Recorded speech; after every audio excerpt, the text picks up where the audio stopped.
अयोध्या में राम मंदिर बनने के साथ ही माना जा रहा है कि पूरा उत्तर प्रदेश राममय माहौल में लीन हो गया है। तो उस आधार पे यह 62 सीटों का आंकड़ा बढ़ने जा रहा है या उत्तर प्रदेश कोई नया परिवर्तन करने जा रहा है, चौंकाने जा रहा है? देखिए, मध्य प्रदेश निश्चित रूप से भाजपा का सबसे मजबूत किला होने जा रहा है इस चुनाव में, और हो सकता है कि नकुल नाथ भी अपनी सीट न बचा पाए, क्योंकि रेवंत रेड्डी और डीके शिव कुमार बैरिकेडिंग कर चुके हैं। एक तरह से साउथ में कांग्रेस का प्रभाव बढ़ने जा रहा है। अब आ जाते हैं उत्तर प्रदेश और बिहार। उत्तर प्रदेश के सटे हुए बिहार प्रदेश की क्या स्थिति रहेगी? बिहार चुनाव दो वोटरों का दो वर्ग है, जो हर हाल में मोदी को लाना चाहता है, और वोटरों का एक वर्ग है जो हर हाल में मोदी को हटाना चाहता है। क्योंकि कहा जा रहा है कि वसुंधरा राजे विगत विधानसभा चुनाव के बाद से जो हालात देखने को मिले थे कि वसुंधरा राजे को मुख्यमंत्री की कुर्सी नहीं मिली, उसके बाद यह हालात बदलते हुए दिख रहे हैं, ऐसा भी माना जा रहा है। आपको क्या लगता है कि भारत के राजनीति के मानचित्र से आम आदमी पार्टी को हटा देने का जो प्रयास था वो अब भारी पड़ने जा रहा है? 2014 में जहां यूपीए के भ्रष्टाचार के खिलाफ एक जबरदस्त आक्रोश था, वहीं 2019 में जो पुलवामा का अटैक था, उसके बाद जो सर्जिकल स्ट्राइक था, एक राष्ट्रवाद की लहर चल रही थी।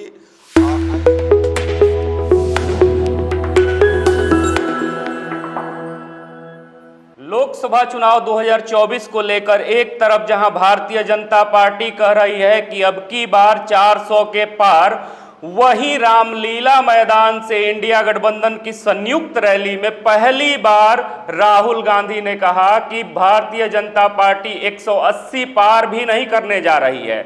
तो क्या चुनावी पैटर्न बनते हैं इस बार? चुनावी आंकड़े क्या कुछ कहते हैं? इस पे चर्चा तो करेंगे ही। इस पे चर्चा करने के लिए हमारे चीफ एडिटर पंकज हमारे साथ हैं। पंकज, इस बार का चुनावी समीकरण क्या कुछ होने वाला है?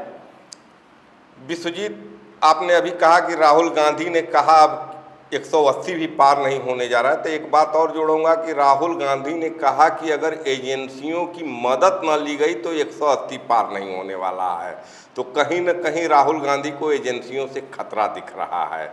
और जो आप सवाल किए हैं कि पैटर्न क्या होने वाला है, तो ये चुनाव 2019 के चुनाव से बिल्कुल अलग होने जा रहा है, या मैं कह लूँ 2014 के भी चुनाव से अलग होने जा रहा है। 2014 में जहां यूपीए के भ्रष्टाचार के खिलाफ एक जबरदस्त आक्रोश था, वहीं 2019 में जो पुलवामा का अटैक था, उसके बाद जो सर्जिकल स्ट्राइक था, एक राष्ट्रवाद की लहर चल रही थी। ऐसी स्थिति में एनडीए के 350 का लगभग बहुमत मिला था, जिसमें खुद भाजपा की सीटें 303 थी। लेकिन ये चुनाव अलग होने जा रहा है विश्वजीत।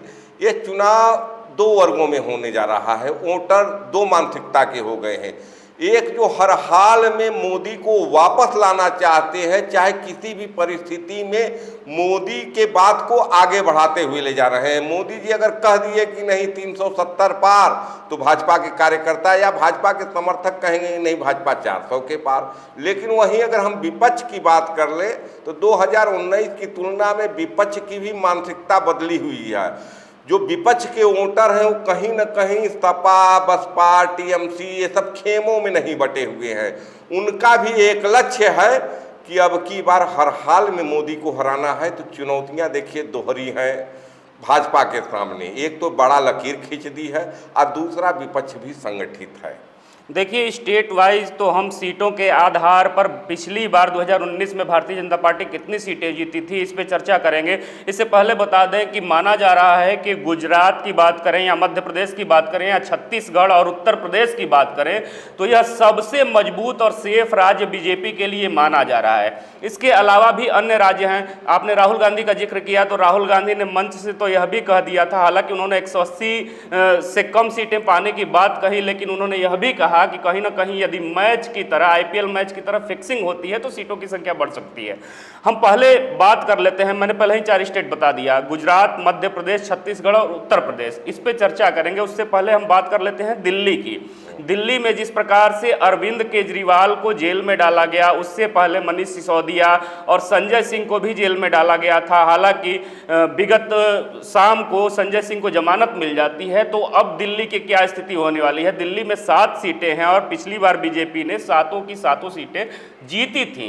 इस बार वोटिंग पैटर्न दिल्ली का क्या रहेगा? देखिए विश्वजीत, दिल्ली की चर्चा आप शुरुआत में कर दिए, तो दिल्ली में मैं थोड़ा समय लूंगा। इसलिए समय लूंगा कि दिल्ली का चुनावी जो पैटर्न रहा है, 14 के बाद 7 की 7 भाजपा को मिली, 14 के बाद जब 15 में विधानसभा चुनाव आते हैं तो वहाँ एक तरफा बहुमत आम आदमी पार्टी को मिलता है। उसके बाद 19 में भी 7 की 7 सीटें बीजेपी को मिलती है, लेकिन फिर एक साल बाद जब विधानसभा चुनाव होते हैं तो बहुमत मिलता है वहाँ फिर आम आदमी पार्टी को एक तरफा। उसके बाद अगर हम बात कर ले एमसीडी की चुनाव की, तो एमसीडी में जहाँ लगभग पिछले 3 दशक से बीजेपी का कब्जा था, उस कब्जे को भी आम आदमी पार्टी ने हटा दिया।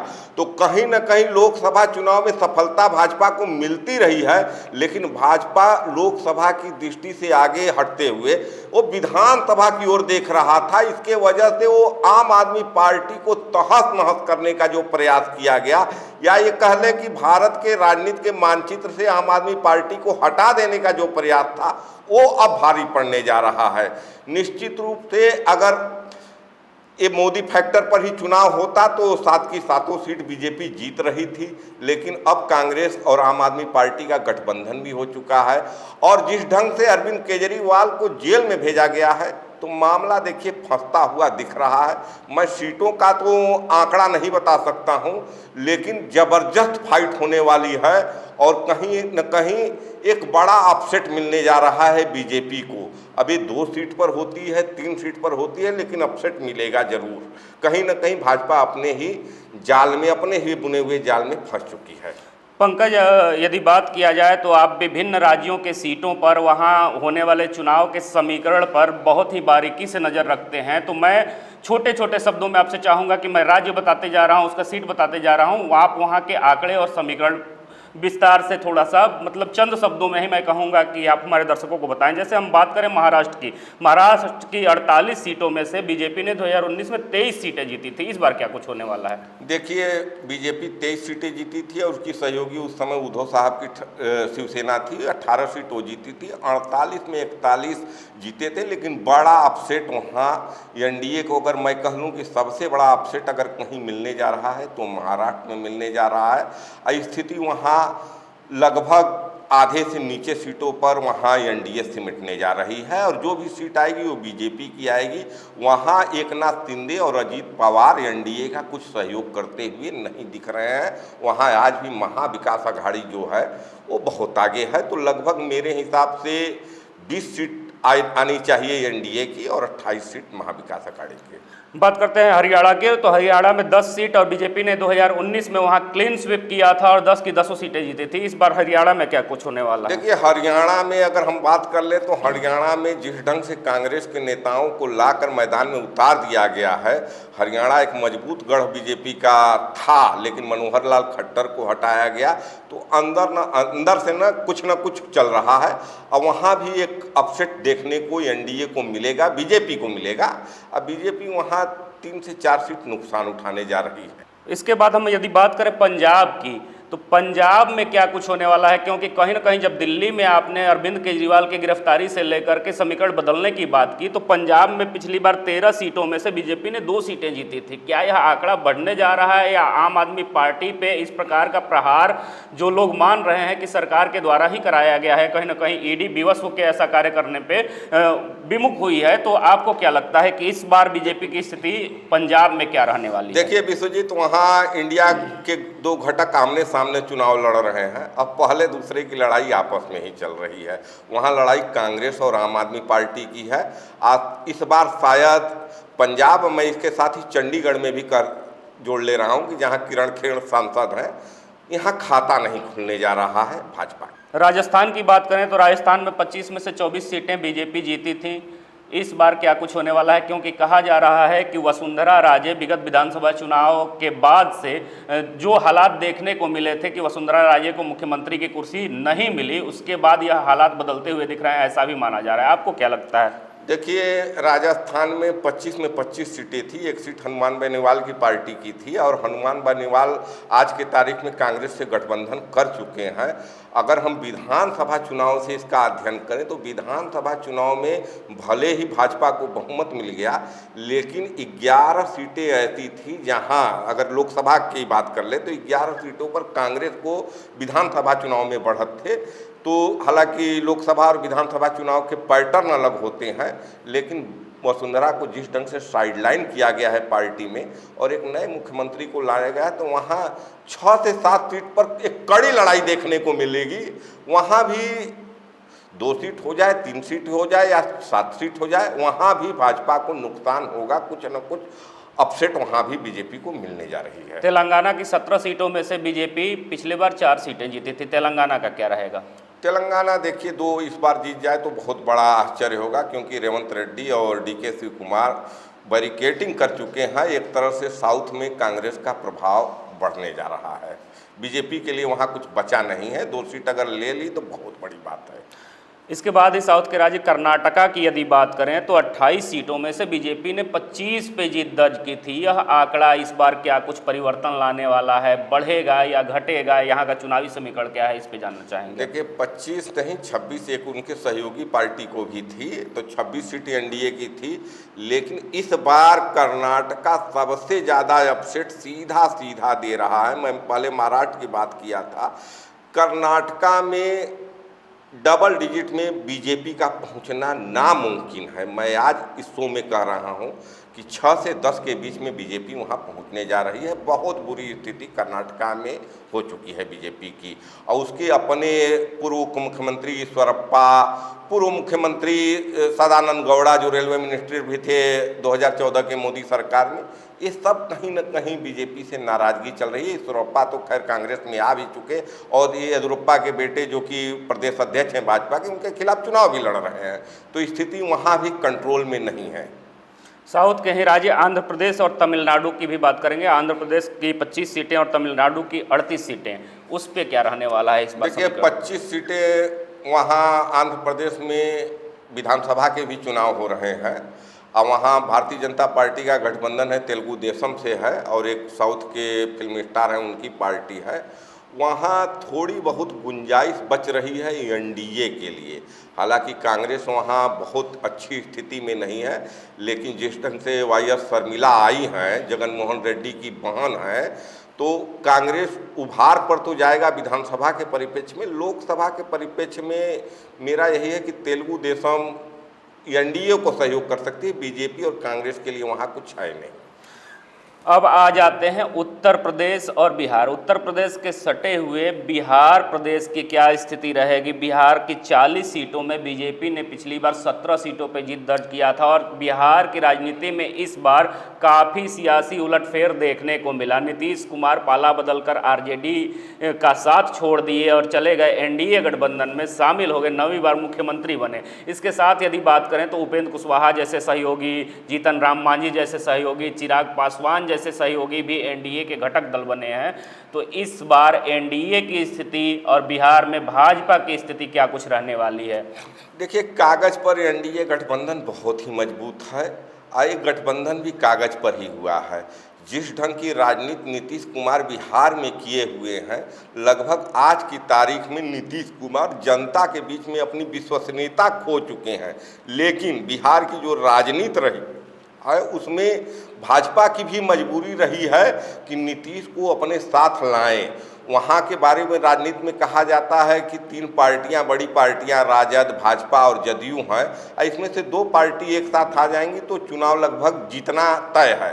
ये पिछला ट्रैक रिकॉर्ड भी रहा है, लेकिन इस बार वो ट्रैक रिकॉर्ड टूटने जा रहा है, और निश्चित रूप से 2 ध्रुवों की राजनीति की ओर बिहार चल रहा है। वहाँ राजद लालू के आवरण से बाहर निकलकर तेजस्वी के चेहरे के बल पर काफ़ी आगे जा चुकी है, और जिस ढंग से तेजस्वी ने जात पात की राजनीति को ख़त्म कर युवाओं को रोजगार के मुद्दे को लेकर आगे बढ़ रहे हैं, तो वहाँ चुनौतियाँ जदयू के लिए है।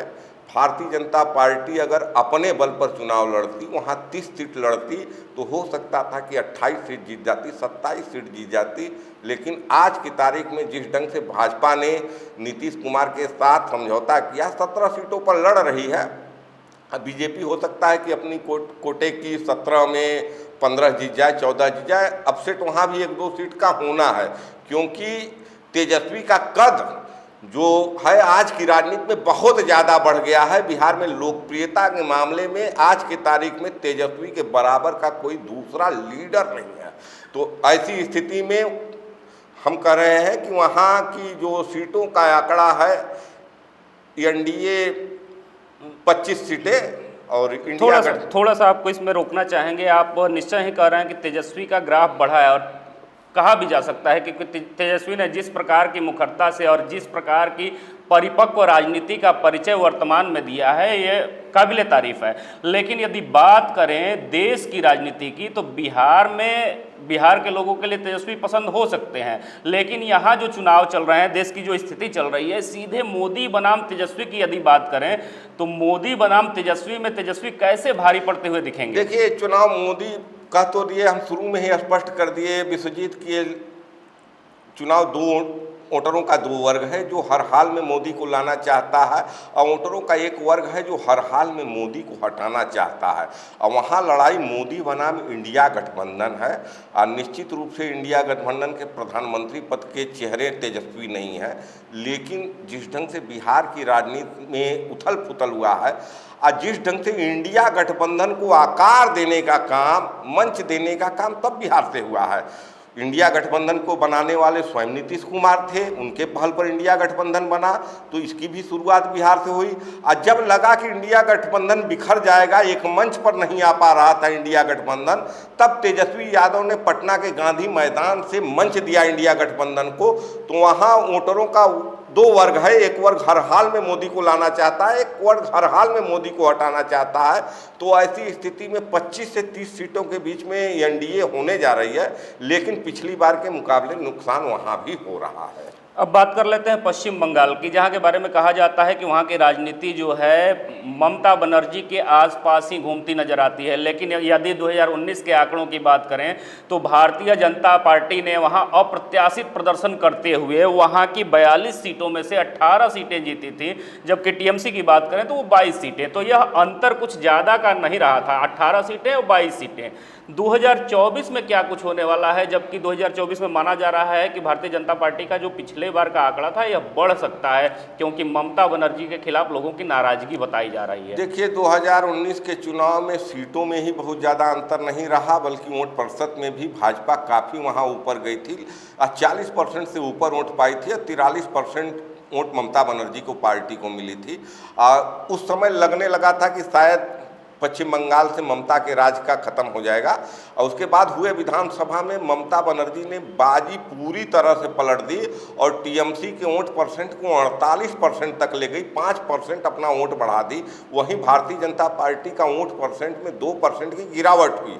ये तो खैर मतलब कि लोकसभा और विधानसभा की बात हुई। अब बहुत कुछ डिबेट जो अब की बार भाजपा 370 का पार का नारा दिया गया है, ये भारतीय जनता पार्टी के प्लानिंग का स्टेट है। और यहाँ भारतीय जनता पार्टी का प्लान है कि 26 से 30 सीट पर विजय प्राप्त किया जाए। लेकिन जिस ढंग से मैं इसमें यहाँ झारखंड को लाऊंगा, जिस ढंग से झारखंड के मुख्यमंत्री हेमंत सोरेन को गिरफ्तार किया गया, और झारखंड से सटे हुए पश्चिम बंगाल का जो एरिया है, वहाँ 6 की 6 सीट पर पिछले बार भारतीय जनता पार्टी का कब्जा रहा, और आदिवासी जो वोटर थे वो भारतीय जनता पार्टी के पक्ष में एक तरफा वोटिंग कर रहे थे। ये झारखंड में भी हुआ था, लेकिन हेमंत सोरेन की गिरफ्तारी के बाद मामला एकदम बदल गया है। और कैलाश विजयवर्गीय को हम नहीं भूलेंगे। कैलाश विजयवर्गीय ने पश्चिम बंगाल में बहुत मेहनत किया था। आज की तारीख में वो कोई चेहरा नहीं है। निश्चित रूप से भारतीय जनता पार्टी वहाँ 26 से 30 सीटों का प्रयास कर रही है, लेकिन मेरे हिसाब से वहाँ भी भारतीय जनता पार्टी को 7 से 8 सीटों का नुकसान होने जा रहा है, विशेषकर झारखंड से लगे हुए एरिया में।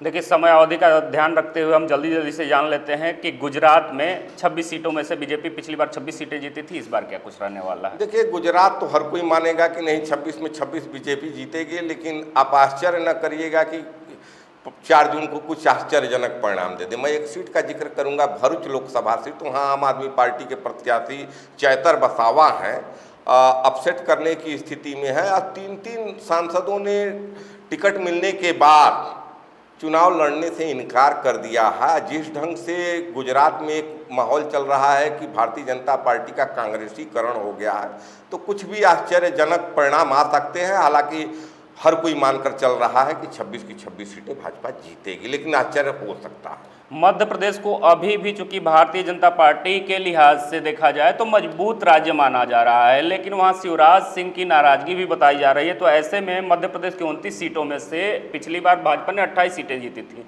इस बार क्या कुछ रहने वाला है आंकड़ा? देखिए, मध्य प्रदेश निश्चित रूप से भाजपा का सबसे मजबूत किला होने जा रहा है इस चुनाव में। और हो सकता है कि नकुल नाथ भी अपनी सीट न बचा पाए कांग्रेस से, छिंदवाड़ा से। तो मेरे हिसाब से क्लीन स्वीप की स्थिति भारतीय जनता पार्टी की है। 29 की 29 सीटों आज की तारीख में बीजेपी, मतलब शिवराज सिंह की नाराजगी से इनकार किया जा सकता है। शिवराज सिंह को भारतीय जनता पार्टी ने मैनेज कर दिया है। बिस्सा से वो खुद चुनाव लड़ रहे हैं। बिस्सा काफ़ी महत्वपूर्ण सीट है, वहाँ कभी सुषमा स्वराज भी चुनाव लड़ी थी, तो वहाँ से उनको भेजकर निश्चित रूप से मैनेज कर लिया गया है। और बहुत बढ़िया परिणाम बीजेपी के पक्ष में है। छत्तीसगढ़ के लिए क्या कुछ होने जा रहा है? छत्तीसगढ़ भी बीजेपी के लिए लगभग एक तरफा है। एक आध सीट पर अगर अपसेट हो जाए, पिछले बार भी 11 में 9 थी, इस बार 9 से 10 होना है, 8 नहीं होना है। अब बात करें उत्तर प्रदेश की, यदि तो उत्तर प्रदेश में 80 सीटों में से बीजेपी ने पिछली बार 62 सीटें जीती थी, और इस बार तो माहौल कुछ और ही लग रहा है, क्योंकि उत्तर प्रदेश में अयोध्या में राम मंदिर बनने के साथ ही माना जा रहा है कि पूरा उत्तर प्रदेश राममय माहौल में लीन हो गया है। तो उस आधार पे यह 62 सीटों का आंकड़ा बढ़ने जा रहा है, या उत्तर प्रदेश कोई नया परिवर्तन करने जा रहा है, चौंकाने जा रहा है लोगों को? देखिए, उत्तर प्रदेश की हम जब बात कर रहे हैं तो थोड़ा सा इस पर समय लूंगा, चूंकि आप लगभग सारे राज्यों को देख चुके हैं।